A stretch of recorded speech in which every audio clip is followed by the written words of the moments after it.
Welcome to Toffee TV. It's your comments for the Middlesbrough game. 0-0, ball draw. Plenty to talk about though. You've left your comments on our video. Joe has picked them. I don't know whether he's picked them because you've been really nice to him. I've told you that's the way to his heart, as well as biscuits. Let's get Hunter Shelton says, sadly, results like today are the reason why we won't be able to catch United City or whoever is in 6th place. 7 points back feels a lot, but I'm optimistic if anyone can do it, it's the Toffees. Yes, but don't forget last week that Manchester United drew at home 0-0 and have struggled at times this season. So yes, we are back where we were last week, but we'll learn from this result hopefully and go on, and we're getting stronger as a team. It wasn't a great result, it's disappointing, but I suppose at the moment it's just about getting the team better rather than worrying about what's ahead of us. If we were, you know, you go back to like November time and said, well, we're trying to catch the teams ahead of us to get Champions League football, we'd all be delighted with that. So yeah, it was disappointing from that point of view. I agree with you. John Hill says defence was okay, we quite simply got bullied in midfield. Davis was struggling and Garner was off his game today. Yeah, I thought Garner was quite poor, to be honest. He looked like he'd struggled after the African nations. Yeah, the defence was okay. I don't really agree with that. I'm just pretending to agree with it. I don't think the defence was okay. I think we look shaky at best at the back. I don't think we can play forward at the back with our current centre-backs. I've said this before, and I'll say it more in the final word. I just don't think our two centre-backs complement each other because they're both quite slow. So I think, yeah, midfield, I think there was too many cooks in midfield as well. I think there has to be a little bit of diversity in there, and I think that's what the manager now has got to find. He's got to find the perfect blend. Mark Pendleton says, I'm with you, Ped. I was amazed at almost universal joy at the starting lineup. To me, it was conceded. I was concerned we'd gone back to the back. The four at the back, that seems to be our Achilles heel. I feel we should have gone with 3 centre-backs. Oh well, what do we know? Well, yeah, and again, it's up to the manager. He's learning at the moment. Whether he was worried about Traore, I don't know. As I say, I just don't think 4 at the back suits us, and that's because of the makeup of the back 4. It's the same when we had 3 against Chelsea. It's not about the system. It's about the makeup of the system. I just don't think we've got the centre-backs. It's as simple as that. I think when Holgate plays there, we've got a really good balance there. I think the simple fact is we need one top-class centre-back to be brought in the summer, and maybe one other really good centre-back if that's possible. But it is showing our deficiencies that we need an absolute class centre-back. We bought the wrong one when we bought Mori. We could have bought another one, and it really annoys me that we didn't, and he's now worth about 60 million. So yeah, that just shows where we need to go and where we need to strengthen. The Caramel Sensation, which is a fantastic name, says, frustrating game. Are you in any way worried about Koeman's reluctant attitude to teams in terms of formation? Would you say our chances of finishing 6th is now over due to other games not going our way? I wouldn't really say Koeman's got a frustrating attitude to change the system, because he's changed it quite a lot. I just wish he'd changed it during this game, because I really think if we'd gone to a back 3 in the last 25 minutes, half an hour, that we would have won this game. But he has changed it. He's changed it quite a lot. He is willing to change the system. Whether we can catch the top 6, I've no idea. Simply because the top 4, top 5, top 6 is so close together that they'll take points off each other. The teams at the bottom now are starting to take points off each other. So what can we do? All we can do is win our games. Simple as that. If the teams above us win theirs, then there's nothing we can do. That's nothing to do with anything that's happened in the last 6 weeks. That's more to do with what happened between September and December, more than anything. So we just got to win our games. EFC 1878 Ruben says, what a shite performance. All the players going on about chasing Europe, but then come out and perform like that. Shite, utter shite. You've been straightforward there, Ruben, and I like it. It was a really bad game. It was really bad. The weather conditions were really poor. It just wasn't very good, was it? Sometimes in these games, these are the games where you just want your teams to knuckle down and grind the results out. We're not quite there yet. The makeup of the team's not quite settled yet.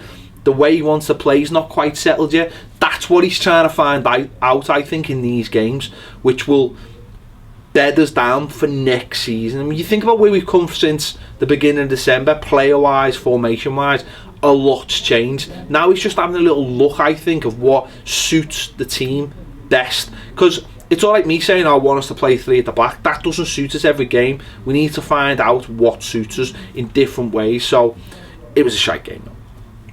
James Dunlop says, not the worst result we've had, but we just need to stay consistent. We are likely to finish 7th. Finishing 7th gets a place in Europe. Would class this season as a good season for us and a massive progress away from bullshit Bobby. Koeman is the right man for the job. We just need to regroup and prepare for Sunderland at Goodison. Please let us win, Moyes. Well, 7th could get us Europe. Obviously, it's not guaranteed it'll get us Europe. We'll find that out in the next couple of weeks. If 6th will be guaranteed, and then obviously we'll have to wait to the end of the season to see if 7th is guaranteed. But as I said previously, it's about finding a little bit of consistency now in the way we play and the players who play, and maybe consistency in a back 4 and a back 3. I don't think he's not going to settle for one, is he? He's going to go horses for courses. So as for Sunderland, Moyes isn't going to just say let them win, is he? But you know, we should be beating teams like Sunderland, but that's a couple of weeks away, so we'll find out then. Jem May says, weird shape today, 4 at the back. Lukaku should have chipped the keeper, but he blasted it straight at the keeper. Very unlike a world-class finisher, as all. And Sundry keeps saying, never mind, sorry we didn't sign Gabbiadini. I'm not asked we didn't sign Gabbiadini. Okay, he scored 2 in 2 games, but come back to me, whatever, 3 in 2 games. Come back to me at the end of the season, and let's look at his record then. Lukaku is a world-class striker. He just had one chance and he never went in. The keeper saved it. I think what you take from this game is that we didn't control the game. So when we got chances, we snatched at them. Maybe if we were a little bit more control and felt like we were going to have chance after chance after chance, we wouldn't have snatched at them. Lukaku is a world-class finisher. Just because he didn't score from one chance doesn't mean he's not world-class. You know, Aguero's a world-class striker and he's sitting on the bench at Man City. It happens.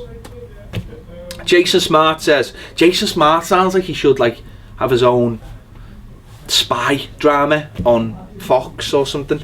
Clayton's decision was embarrassing. He was right in front of him when he did it, and Ramirez was naughty. Do you think Jags is completely done, or bring him back in as a 3 for Mori? They should have had a man sent off. Definitely should have had a man sent off. That second yellow card should have come. It didn't.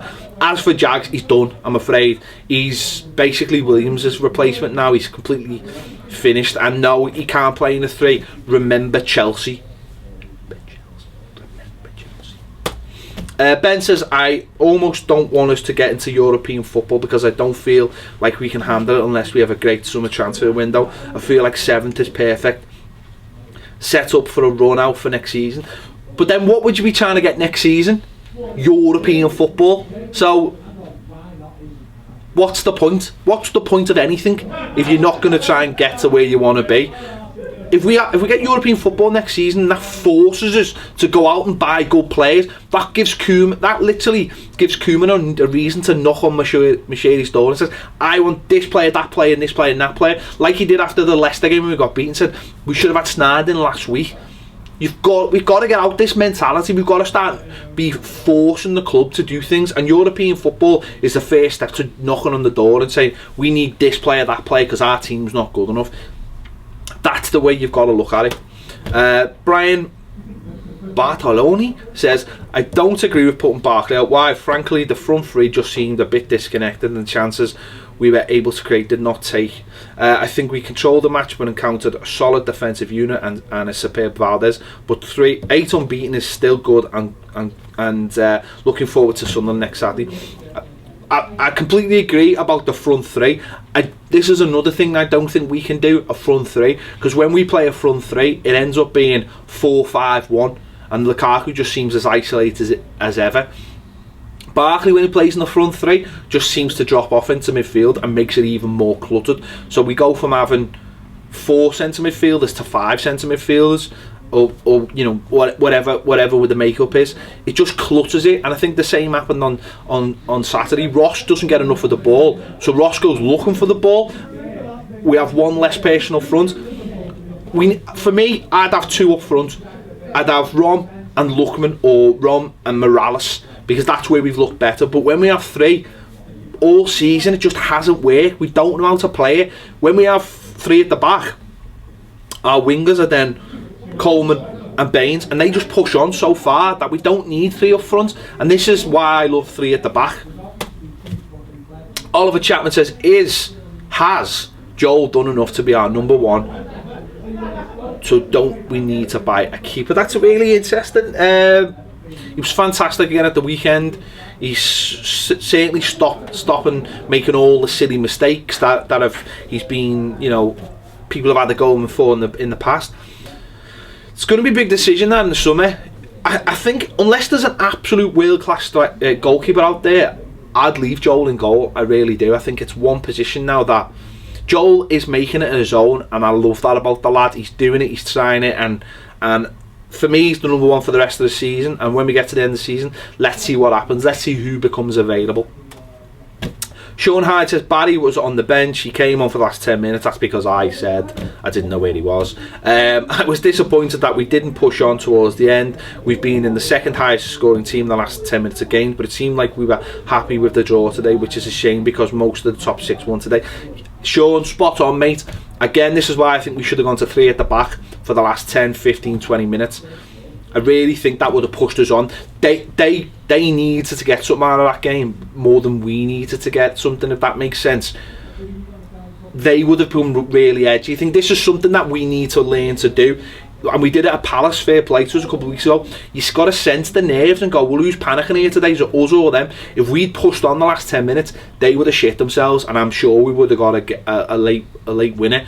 But you're right, we looked like we were happier to settle for the points, because, and sometimes that can go the other way. Sometimes you go, well, we'll settle, and the team thinks, we'll have this, we'll take this. So you're right, Sean. I would have gone for the last 10 minutes, and I think that's what we need to start doing as a football team and as a fan base, is pushing on for the last 10 minutes and really trying to win games. And we have done that for the majority, but I'd like us to do it in these games where they're close. I think that separates the top teams from what we are at the moment. And that's it. There are your comments. Thanks as ever for getting them in after the games. We appreciate them. That's why we make this video. Thanks for Joe for all his lovely little graphics, and I'm not just saying that because he's sitting over there. And he picks them every week, so be nice to him. Be nice to him, and he'll be nice to you by picking your comments. Thanks for watching Toffee TV. We'll see you later.